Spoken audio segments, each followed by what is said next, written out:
মালবিকা লাইফস্টাইলের ছোট্ট একটি ভিডিওতে আর ছোট্ট একটি গ্রামের বউ হিসাবে তোমাদের জন্য অনেক অনেক ভালোবাসা রইল। বন্ধুরা, কেমন আছো? আশা করছি সুস্থ আছো এবং ভালো আছো। আমিও খুব সুস্থ আছি, ভালো আছি। তো আমি এসেছি শ্বশুরবাড়ি। হ্যাঁ, চলো ভিডিওটা দেখতে থাকো, পুরো ভিডিওটা স্কিপ না করে দেখতে থাকো। তোমাদের প্রথম থেকে শেষ পর্যন্ত ঘটনাটা তোমাদের সবটা বলবো। হ্যাঁ, আমি একটা গ্রামের বউ। আজ হয়তো থাকি অনেকটা দূরে রানাঘাটে, কিন্তু আমি গ্রামেরই বউ, গ্রামেরই মেয়ে। তাই সব কিছু গ্রামের সঙ্গে আমার সংযোগ আছে, সবটা জানি।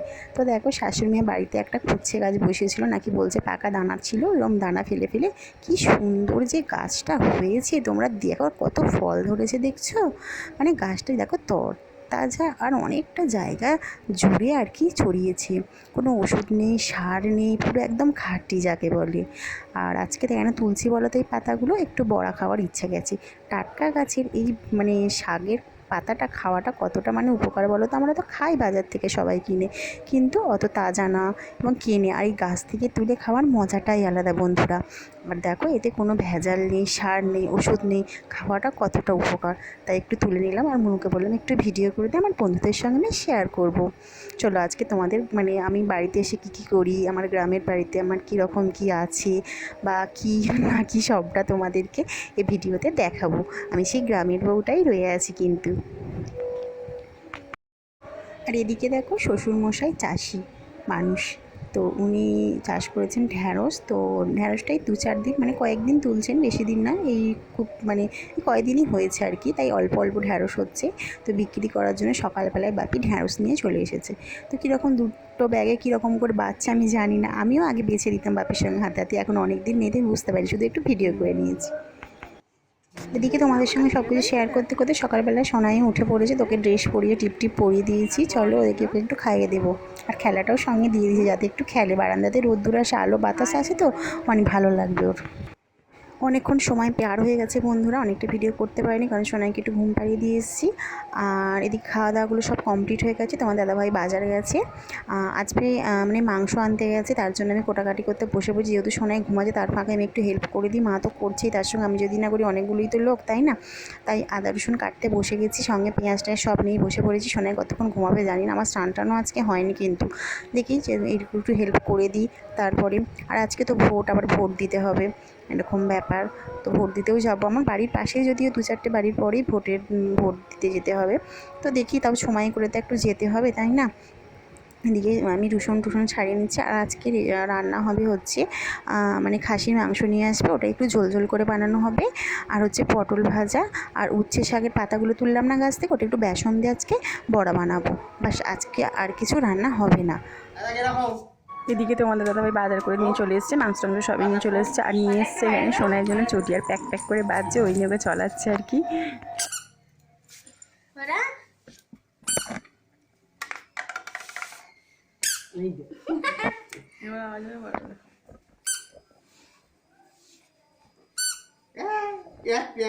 তো বন্ধুরা, আগে যেভাবে সব কাজকর্ম করতাম নিজের হাতে, এখনও সেটা ইচ্ছা আছে এবং করতেই আছি। সোনাই একদম ছাড়ছে না, কি বলবো, সোনাই তো সমস্যা জানো, কারোর কাছে যাচ্ছে না, কান্নাকাটি করছে, সবাই নিতে যাচ্ছে। ও যদি যেত আমার কোনো চিন্তায় থাকতো না, কিন্তু কারোর কাছে যেতে চাইছে না, এই হচ্ছে প্রবলেম। তার জন্য সোনাইকে নিয়ে আগে মাংস দিতে চলে গেছি।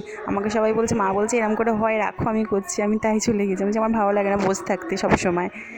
ভালো লাগে বলো যে একটা মানুষ কাজ করবে, আমি বসে থাকবো, ভালো লাগে না, কিন্তু সোনাই এমন করছে, ছাড়ছে না, ওই রকম করছে। আর এদিকে দেখো, একটা পাশের বাড়ির ছাগল হয়েছে, ছাগলের ছানা হয়েছে, 2-3 দিন হলো হয়েছে। সবাই এরা এত ভালোবাসে, মনু, ওর কাকা, তোমাদের দাদাভাই, সকলে ওকে আদর করছে, ওকে নিয়ে খেলা আরম্ভ করে দিয়েছে। আর আমি ভয়ে যে কীরকম করছি, তাহলে তোমরা দেখবে। আর সোনাইকে আমি এখানে একটু লেবু খাইয়ে দিচ্ছি। গ্রামের মেয়ে বা বউ হলো, আমি কিন্তু এইগুলো ঠিক পারি না। আমার জন্য কীরকম হয়, আমি কী করে যে তোমাদের বোঝাবো। এই ছাগল টাগল গায়ে হাত দিলে আমার জন্য কীরকম হয়, তাই জন্য আমি এগুলো পারি না। কিন্তু এরা সবাই ভালোবাসে, নিয়ে দেখছি ওদেরকে নিয়ে খেলার কি দেবো না।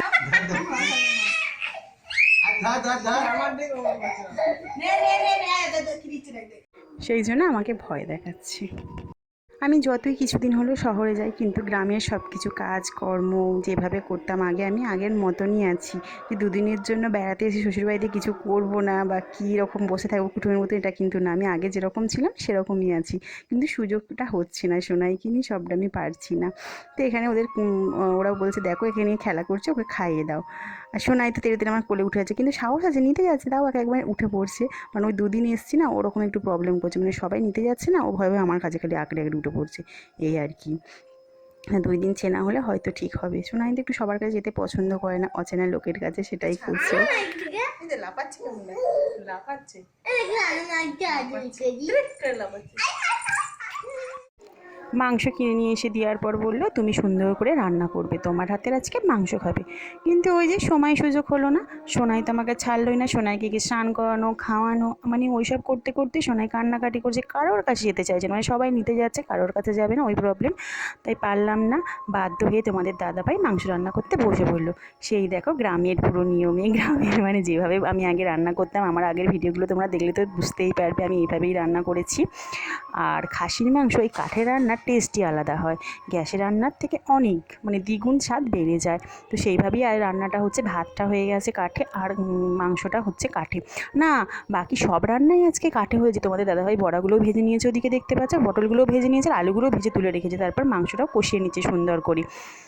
আর ওদিকে আমি সোনাইকে ঘুম পাড়িয়ে রেখেছি, চানটা করে নিতে হবে, সোনাইকে উঠলে খাওয়াবো। তো আজকে শাড়ি পরলাম না কি পরিনি, কারণ হচ্ছে আজকে ওয়েদারটা ঠান্ডা ঠান্ডা আছে বলতে পারো, অন্যদিন গরমের থেকে আরেকটা যে ঠান্ডা, তাই পরলাম। আর একটা কারণে পরলাম, ভোট দিতে যাবো তার জন্য পরে নিলাম একেবারে শাড়িটা। সোনাইকে খাওয়ানো হয়ে গেছে, অনেকটা সময় চলে গেছে, এবার মাংসটা ওইদিকে হয়ে গেছে, বাকি সবাই এবার ভাত টাত খাবে। এবার দেখি জোগাড়জাতি করি, এদিকে শশা পেঁয়াজ সবটা কাটা হয়ে গেছে, তো মাংসের দিকে হয়ে গেছে। তোমাদের দাদাভাই বলে একটু ভিডিওটা করো, তো ভিডিওটা করছে, আমি এদিকে সোনাইকে মুখ টুক ধুয়ে দিচ্ছি বোধহয়। তো চলো, মাংস তো কমপ্লিট, খাওয়া দাওয়া তো এবার করতে হবে। প্রবলেম তো একটাই, বুঝতে পারছো, সোনাইকে নিয়ে ভিডিওটা ছাড়তে একটু লেট হয়ে গেছে, তার জন্য ক্ষমা চেয়ে নিচ্ছি বন্ধুরা। বারান্দাতে সবাই একসঙ্গে খেতে বসছে, তো এরকম করে সবাই মিলে খেতে বসার মজাটাও কিন্তু আলাদা। সেই পুরোনো দিনের পুরোনো জিনিস কথাগুলো খুব মনে পড়ছে। মাঝখানে তো কিছুদিন ছিলাম না, বাকি তো সময় সব এইভাবেই চলেছে, তাই না? তো মা একটু ভাত টাতগুলো কোথায় বেড়ে দিচ্ছে, আমি সোনাইকে নিয়েও মনে হয় এখনও কি ব্যস্ত রয়েছি। তোমাদের দাদা ভাই, আমার শ্বশুর মশাই, মনুর কাকা সবাই মিলে খেতে বসে গেছে।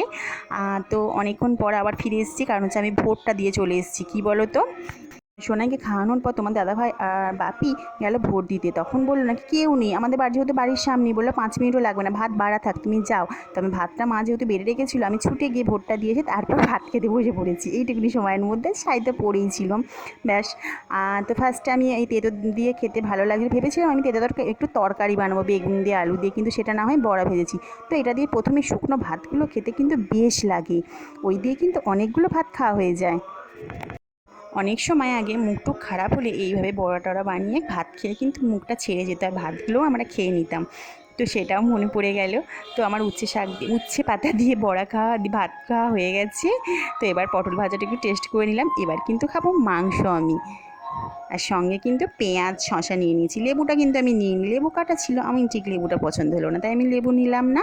আমার মনের মতন করে আমি মাংসটা একটু তুলে নিলাম, আমি যেরকম খাবো সেরকম। মা কিন্তু মাংস খায় না, মায়ের হয়েছে মাছের ঝোল, কিন্তু মাছের ঝোলটা তোমাদেরকে দেখানো হয়নি, মায়ের খাওয়া হয়ে গেছে, কারণ আমি ভোট দিতে গিয়েছিলাম না, মাকে বললাম আপনি খেয়ে নিন, তারপর আমি খাবো। মা বাসনগুলো নিয়ে কলতলায় চলে গেছে, আমি বসে বসে এখন খাচ্ছি, আর সোনাইকে ওর পাপা ধরে আছে, মনু আছে সঙ্গে, সবাই মিলে খেলা করছে, আমি এখানে একটু খেয়ে নিই। তো ওদের তো ছিল আমার হাতের মাংস খাওয়ার ইচ্ছা, তো আমি বললাম তাহলে মাংসটা কেমন হয়েছে, বলছে ভালোই হয়েছে, যেমন হওয়ার কথা তেমনই হয়েছে। না, বেশ ভালোই হয়েছিল, খারাপ হয়নি, তোমাদের দাদাভাই করেছে, ভালোই লেগেছে মাংসটা খেতে। আর পাতলা করে খাসির মাংসের ঝোল না হলে ভালো লাগে না, কষা কষা ঠিক ভালো লাগে না, কিন্তু মুরগির মাংস হলে কষাটা ঠিক আছে, কিন্তু খাসির মাংস আমি সবসময় বলি পাতলা করে ঝোল বানাবে, এটাই ভালো লাগে। আর আমি এখন ভয়েস দিচ্ছি, আমাদের এখানে কীর্তন আরম্ভ হয়ে গেছে বাড়ির কাছে, খুব জোরে জোরে মাইক চলছে, যদি অসে যায় তোমরা কিছু মনে করো না কিন্তু। আর ঠাকুরেরই তো নাম হচ্ছে হরে কৃষ্ণ কীর্তন নাম। তো ভাত খাওয়ার পর মা যেহেতু বাসনগুলো মাজা হয়ে গেছে মায়ের, আমি বললাম মা আমি জলটা তুলে নিই, যেহেতু আকাশের ওয়েদার আজকে ভালো না, তার জন্য খাওয়া দাওয়ার শেষে আমি জলগুলো সব তুলে নিলাম, যেহেতু মোটর চালাতে হবে, কারেন্ট চলে গেলে খুবই অসুবিধা হয়ে যাবে, তার জন্য জলটা তুলে নিলাম। তো চলো ঝাঁট টাঁটগুলো এবার দিয়ে দেবো, জলটা তুলে সোনাইকে দিকে, ওর বাবা মনু এসব সামলাচ্ছে।